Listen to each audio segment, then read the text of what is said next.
তো হ্যালো বন্ধুরা, welcome back. তো চলে এসেছি আরও একটা নতুন ভিডিওতে। আর টাইটেল আর থাম্বনেল দেখে তো বুঝেই গেছো যে কী বিষয় নিয়ে কথা বলতে চলেছি। তো হ্যাঁ বন্ধুরা, অনেক গুরুত্বপূর্ণ কিন্তু আপডেট আছে, তো সেই সব আপডেট কিন্তু তোমার সঙ্গে শেয়ার করবো।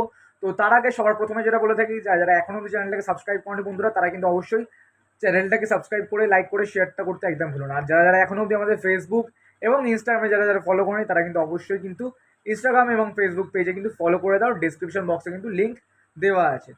তো প্রথমে যে আপডেটটা দেবো সেটা হচ্ছে আমাদের মুম্বাই সিটি এফসিকে নিয়ে। তো বর্তমানে দাঁড়িয়ে কিন্তু এটাই জানা গেছে যে মুম্বাই সিটি এফসি তারা কিন্তু ট্রান্সফার ব্যান্ড খেয়েছে।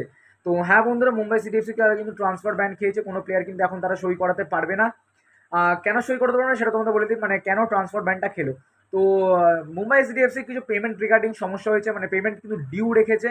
তো সেই জন্য কিন্তু এআইএফএফ এর অফিসিয়াল হবে কিন্তু তাদের মেল করেছে, মেলের মাধ্যমে কিন্তু তাদের জানিয়েছে যে তারা কিন্তু ট্রান্সফার ব্যান্ড খেয়েছে। যতক্ষণ না তারা টাকাটা স্যাংশন করতে পারছে ততক্ষণ কিন্তু ট্রান্সফার ব্যান্ড হয়ে কিন্তু থাকবে, এবং তারা কিন্তু কোনো রকমের প্লেয়ার সই করাতে পারবে না। তো এর পরবর্তী আপডেট যেটা হচ্ছে আমাদের ইন্ডিয়ান ন্যাশনাল টিমকে নিয়ে। তো তোমরা নিশ্চয়ই জানো যে আমাদের কিন্তু ট্রাই নেশন কাপ হওয়ার কথা ছিল, যেখানে কিন্তু লিবানন, ভিয়েতনাম আর আমাদের ইন্ডিয়ার কিন্তু পার্টিসিপেট করেছিল। বাট ওখানে কিন্তু আপাতত যেরকম জানা যাচ্ছে যে লিবানন, তো জানো তোমরা লিবাননের যা পরিস্থিতি, তারা কিন্তু পার্টিসিপেট করছে না। তো আমাদের অক্টোবরে 12 তারিখ কিন্তু একটা ফ্রেন্ডলি ম্যাচ খেলবে, ভিয়েতনাম ভার্সেস ইন্ডিয়ার কিন্তু একটা ফ্রেন্ডলি ম্যাচ হবে। তো তোমাদের কি মনে হয়, মানানো মার্কেস রোকা কি এই ম্যাচটা থেকে কিন্তু ভালো কি, মানে ভালো কি রেজাল্ট আমরা আনতে পারবে মানালো মার্কেস রোকা, বা আমাদের ইন্ডিয়া কি জিততে পারবে এই ম্যাচটা, সেটা কিন্তু অবশ্যই কমেন্ট করে জানাতে একদম ভুলো না। তো এর পরবর্তী আপডেট আর লাস্ট আপডেট যেটা হচ্ছে আমাদের মোহনবাগান দলকে নিয়ে। তো হ্যাঁ বন্ধুরা, বর্তমানে দাঁড়িয়ে এটাই খবর যে মোহনবাগান দল তারা কিন্তু 3 বছরের ডিলে কিন্তু একটা গোলকিপারকে সই করেছে, যে এই গোলকিপারটা কিন্তু প্রচুর পরিমাণে ইয়াং ট্যালেন্টেড গোলকিপার, রিলায়েন্স ফাউন্ডেশনের থেকে আসা গোলকিপার, সেটা হচ্ছে আমাদের প্রিয়াংশ ডুবে।